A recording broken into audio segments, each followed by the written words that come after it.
According to the Fed's 2022 Economic Well-Being of U.S. Households survey, about 37% of Americans could not afford to cover a $400 emergency expense in 2022, and that's a 5% increase over 2021. That also means that 1 in 4 consumers would have to use credit, time to family, sell an asset, or perhaps get a loan in order to cover a major expense. When it comes to non-emergency expenses, 18% of Americans said the largest expense they could cover from their savings would be less than $100. What this means is that about 18% of Americans have a savings of less than $100. So, as always, this is not financial advice.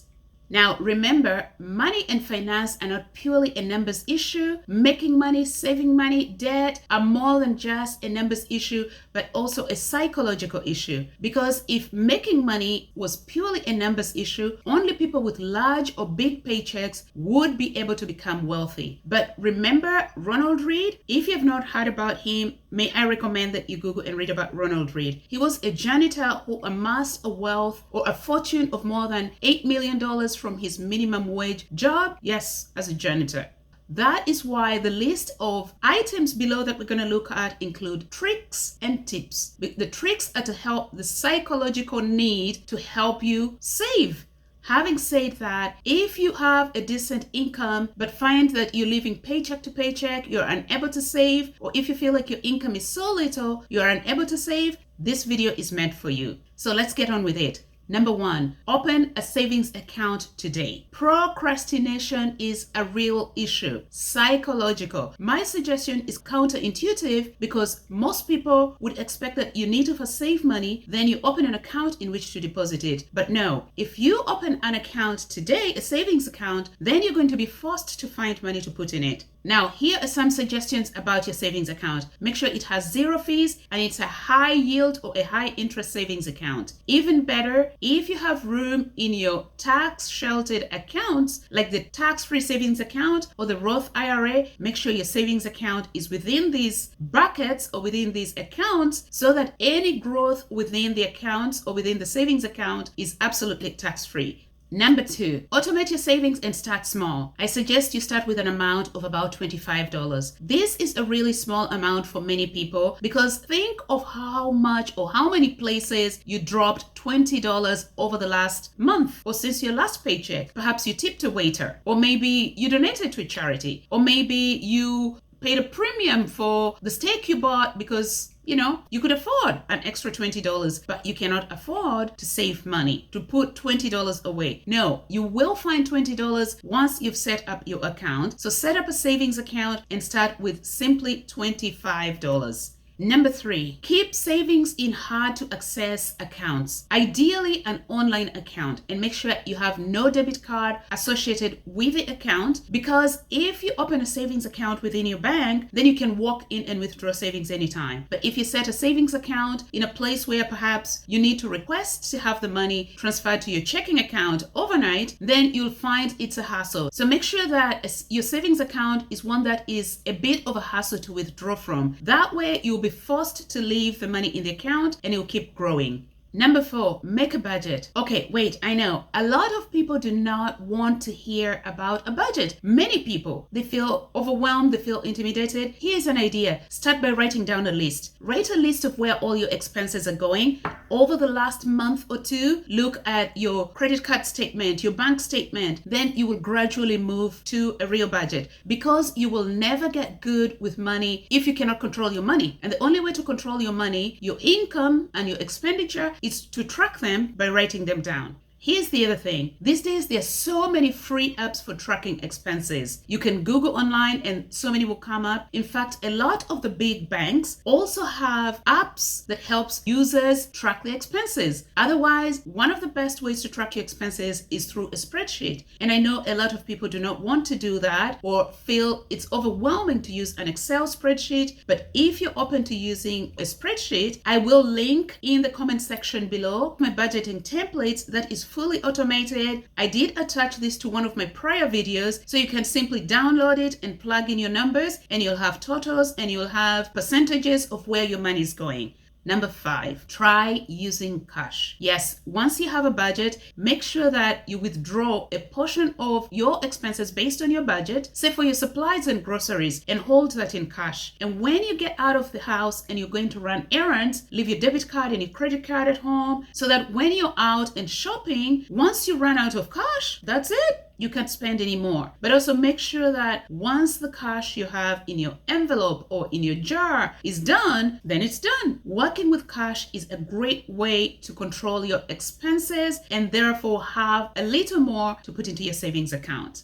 Number 6, shop groceries, supplies with a list in order to avoid temptations from sales and other shiny signs in the store. While at the store, aware that food expenses are one of the 3 largest expenses for any household, try and make sure that you can bring down your costs by doing one of the following. When you're buying a generic item, make sure you buy the store brand. Whenever possible, use a coupon to reduce your costs, or you can price match. I have a really good app on my phone. It's called Flip. And when I go to stores, so on Flip, on a weekly basis, there are updates of store flyers that are offering deals. And most of the stores I go to price match if you can prove that another store is selling an item below theirs. That's called price matching. Managing your expenses is key to savings because any money that you save, you can put to savings. Otherwise, if you're not able to control your expenses, you'll always be short of money and live paycheck to paycheck. Number 7, keep away from temptation. A lot of people are unable to save for want of bigger, better, glitzier. Stay away from social media. You know the kind of videos I'm talking about. The ones talking about people's massive closets, large, impressive, expensive handbag collections.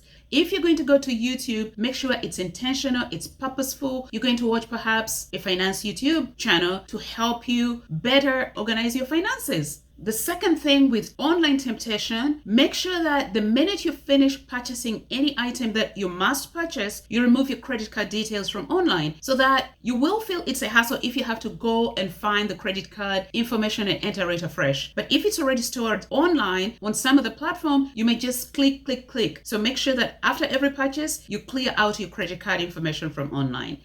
Number 8, in the spirit of keeping away from temptation, fill up your free time with productive activities. Here are some suggestions. Spend time educating yourself on finance. Watch YouTube videos on finance. Read books. There's so many books out there with ideas that you can adapt today. Here are some of my favorite books. The Millionaire Next Door, The Simple Path to Wealth, Rich Dad Poor Dad, The Psychology of Money. You'll find a lot of finance YouTubers suggesting their favorite books, but most of them are actually very easy to adapt ideas that are being suggested in them. Number 2, spend time decluttering. You know, your closet, cleaning around the house. Do spring cleaning in December so that you can sort items, the ones you want to donate, the ones you want to keep. Do some housework, clean the bathroom, the bathtub, vacuum. There are a lot of things you can do. Perhaps you could volunteer at the food bank next to you or close to you by helping them fill up hampers or take on a new hobby. There's so many things you can do that are free to fill up your time and that are productive, that will keep you away from temptation.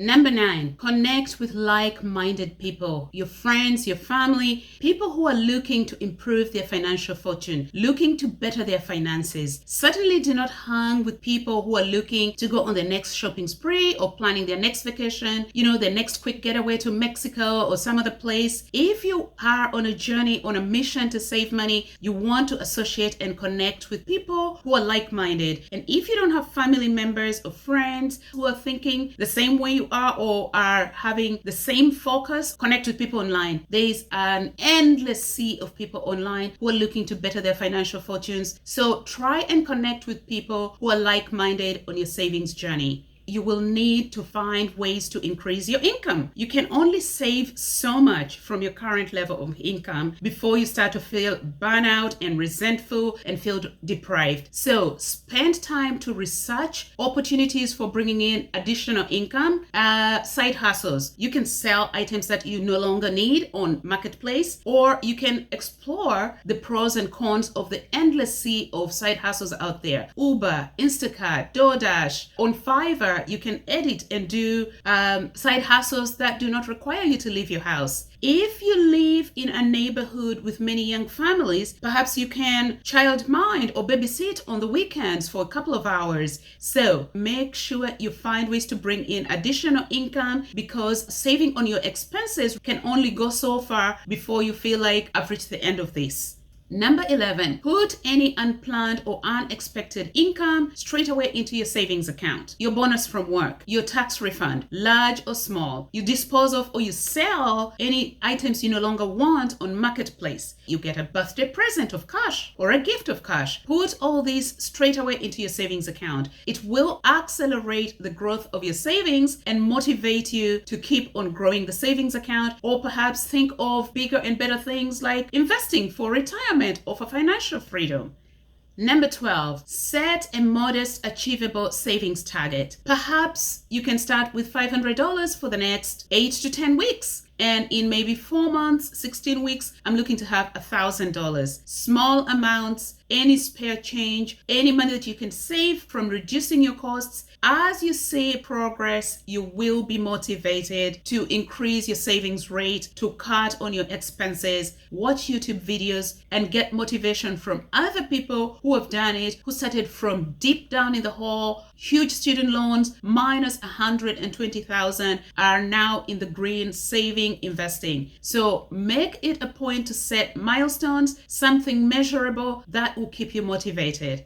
Finally, a bonus. Here is one unconventional idea, but I think it will save you. Try a spend-free 72 hours. That's about 3 days. And then in a week or two, try 96 hours. And then perhaps develop a practice of having a spend-free week every month. It's really unconventional, but if you're intentional and purposeful about it, you will clear food that you would have put to wastage from your freezer, or the fridge, or the cabinets, and you'll find that you're having extra money to spare that you can put towards your savings.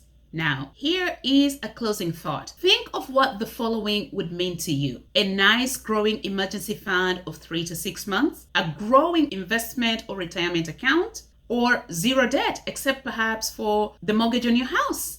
I'll help you. I think what that will mean more than anything is less stress. Perhaps more time with family, perhaps time to help other people, plans to achieve your goals, the vacation to Europe that you've always dreamed of, thought was impossible. Once you start to get your financial house in order, you're growing an emergency fund, you're growing savings, you start to put away money in investments, you'll find that you're less stressed, you're freer, you're more confident. Anyways, I hope you enjoyed this video and found it helpful. If you did, please consider liking and subscribing. Thank you for watching.